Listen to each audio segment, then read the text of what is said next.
नमस्कार, मैं सिराज सालहीन, आप देख रहे हैं 99 इंडिया न्यूज़ चैनल। आज मैं मधुबनी डिस्ट्रिक्ट के 20वीं ब्लॉक प्रखंड के बांका गांव में एमआईएम का फिर से सदस्यता अभियान लगातार इनके नेता घर डोर टू डोर घूम के 20वीं में मधुबनी डिस्ट्रिक्ट में ये सदस्यता अभियान चला रहे हैं। एक तरफ नीतीश और बीजेपी की सरकार, दूसरी तरफ महागठबंधन। एक तरफ एमआईएम लगातार बिहार में अपनी पैठ जमाने की कोशिश करते हुए, उनके नेता लगातार अपने लोगों से संपर्क करते हुए, अपने लोगों से अपने जो 20वीं ब्लॉक हो या मधुबनी जिला का हो, पूरी तरह से विपक्ष पे हमला बोलते हुए अपने सदस्यता अभियान चला रहे हैं। उसी के कड़ी में हमारे साथ नेता हैं जो एमआईएम के परवेश दानिश साहब और वकास सिद्दीकी साहब के जिला संयोजक हैं। परवेश साहब, जिस तरह से आप लोग 20वीं प्रखंड में सदस्यता अभियान चला रहे हैं, ये पहला लगता है बांका गांव से स्टार्ट किए हैं आप। क्या लगता है कि आप जो राजद के कैंडिडेट हैं बहुत ही मजबूत हैं, शक्तिशाली हैं, और यहाँ जो गढ़ है राजद का एमआई समीकरण को लेकर चलते हैं, और बार बार जैसे अभी 2 दिन पहले इन्होंने चलाया है अपना रिपोर्ट कार्ड पेश किया एक चैनल के ऊपर। क्या लगता है उसको आप मात दे पाएंगे 20वीं प्रखंड में? देखिए, सबसे पहली बात तो ये है कि हमने पहली बार 20वीं में सदस्यता अभियान नहीं शुरू किया। इससे पहले हमारे पार्टी के कार्यकर्ताओं द्वारा लगातार जनसंवाद, कार्यकर्ता सम्मेलन इस तरह से होते रहा, छोटा छोटा कार्यक्रम होता रहा।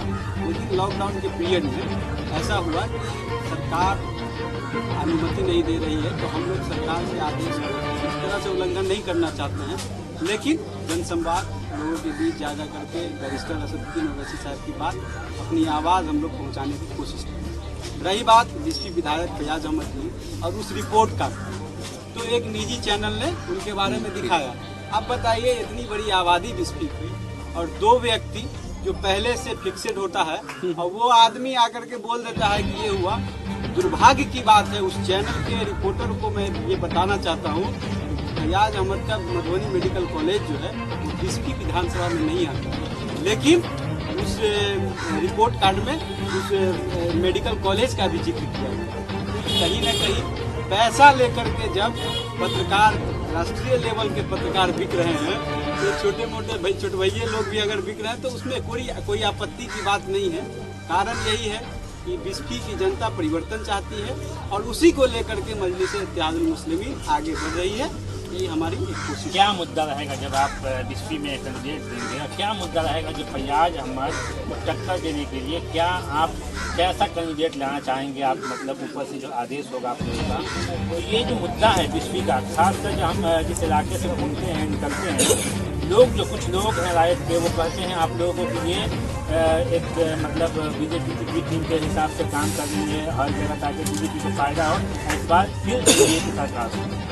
देखिए, आप आरजेडी विधायक फैयाज अहमद से पूछिएगा, आप विधायक रहे 10 साल, तो आप 4 काम ऐसा बता दीजिए जो बहुत बड़ा काम हो गया। उनकी कोई उपलब्धि ही नहीं है। और हमारा जो मुद्दा है, यही एक मुद्दा है कि आप जो 10 साल रहे, तो 10 साल में ऐसा कुछ किया ही नहीं जो आपको तीसरी बार 20वीं की जनता वोट करे। रही बात हम लोगों का मुद्दा, सबसे पहला मुद्दा यही है कि आप स्वास्थ्य के क्षेत्र में, सड़क के क्षेत्र में, तो या भ्रष्टाचार का मामला, सबसे बड़ा मुद्दा ये मुसलमानों के वोट से विधायक बने, एमवाई समीकरण। लेकिन आप बताइए, सौतुल में वक्त की जमीन है, असम में वक्त की जमीन है, आप माइनॉरिटी का कॉलेज चलाते हैं पैसा कमाने के लिए।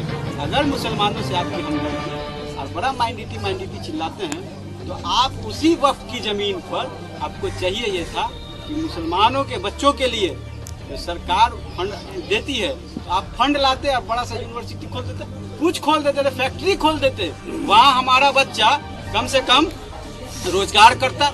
कुछ नहीं, उस जमीन को सरकारी दलालों के द्वारा बेचा जा रहा है, लेकिन कोई बोलने वाला नहीं। ड्यूटी है आपकी, आप विधायक हैं, लोगों ने आपको चुना है, लेकिन कोई बोलने के लिए तैयार नहीं। सिर्फ इसलिए कि भाई हमको परिस्थिति ऐसी बनती है, हम इसलिए कह देते हैं कि नहीं, कोई ऐसा आदमी जीत जाएगा जिससे आपको कोई फायदा नहीं होने वाला, इससे अच्छा हमको वोट दे दीजिए।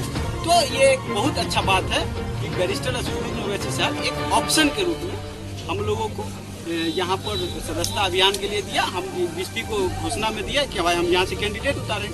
तो एक बहुत बड़ा ऑप्शन है बीएसपी के लोगों के लिए। अगर आप बदलाव चाहते हैं तो यही एक अच्छा रास्ता, आइए और परिवर्तन कीजिए बीएसपी के विकास के लिए, मुस्लिम इत्तेहाद के लिए। जी वकार साहब, जहाँ तक आप जिला संयोजक हैं, आपको ऊपर से कुछ इंडिकेट मिलता होगा ईमान साहब की तरफ से, प्रदेश अध्यक्ष है, क्या लगता है कि आपको बिहार में आप किसी के साथ जाना चाह रहे हैं या जाने का ऑफर दिए हैं? क्या लगता है आपको? इस टाइम में मांझी से भी बात हुई थी, लेकिन फिर मांझी जी एनडीए में चले गए। क्या आपका अंदर से क्या चल रहा है कि किसी से गठबंधन करना है या फिर अकेले चुनाव लड़ना है? हमारे प्रदेश अध्यक्ष ने साफ मांग की थी जो महागठबंधन है उससे कि भाई हमारी जो हैसियत है उस हिसाब से आपको सीट दीजिए, हम आपके साथ गठबंधन में आने को तैयार हैं। लेकिन तेजस्वी जी तो अपने 9वीं फेल अपने हरदर्मी पर अड़े हुए हैं कि नहीं भाई, हम मुस्लिम को अगर ले लेंगे तो मुस्लिम क़यादत एक मजबूत हो जाएगी, फिर हमेशा के लिए एक पार्टनरशिप हो जाएगा। जो वो मुसलमानों के क़यादत को कमज़ोर कर रहे हैं, पिछला लोकसभा चुनाव आप देख लीजिए सामने है। उसके बावजूद हमारी जो मांझी जी से मुलाकात हुई प्रदेश अध्यक्ष की, वो एक निजी मुलाकात थी, कोई गठबंधन की बात नहीं हुई थी। लेकिन हम लोग गठबंधन नहीं भी होता तो अकेले पूरे विधानसभा में चुनाव लड़ेंगे।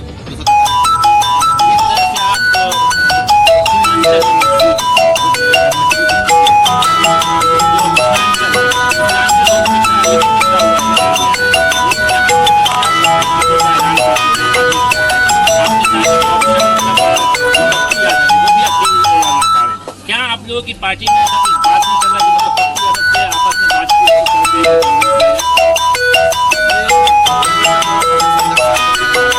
करेंगे? ओके।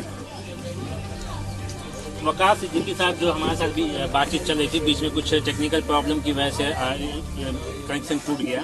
जिस तरह से आप पूरे जिले में सदस्यता अभियान चला रहे हैं, नौजवान आपसे जुड़ रहे हैं, बहुत सारी जगह देखें नौजवान जुड़ रहे हैं, आपकी पार्टी बेस मजबूत हो रहा है, जिससे अपोजिशन जो है, जिस तरह से राजद के खासकर लोग जो हैं वो काफ़ी बुखलाए हुए अंदर से, और जिस तरह से टिप्पणी करना आप लोगों के ऊपर, कैसा देखते हैं इसको? किस तरह से देखते हैं कि आपकी पार्टी के लिए और दूसरी जो विपक्ष के लोग हैं उसके? देखिए, जब किसी का खूंटा उखड़ता है तो टिप्पणी तो करेंगे। उनको लग रहा है कि हमारी सीट अब इनके जा रही है। जब ये मजलिस आएंगे तो जाहिर सी बात है, लोगों का जिस तरीके से सपोर्ट मिल रहा है, इंशाल्लाह मजलिस के उम्मीदवार कामयाब होंगे। तो जाहिर सी बात है, वो टिप्पणी करते रहेंगे, उनका काम है करते रहने।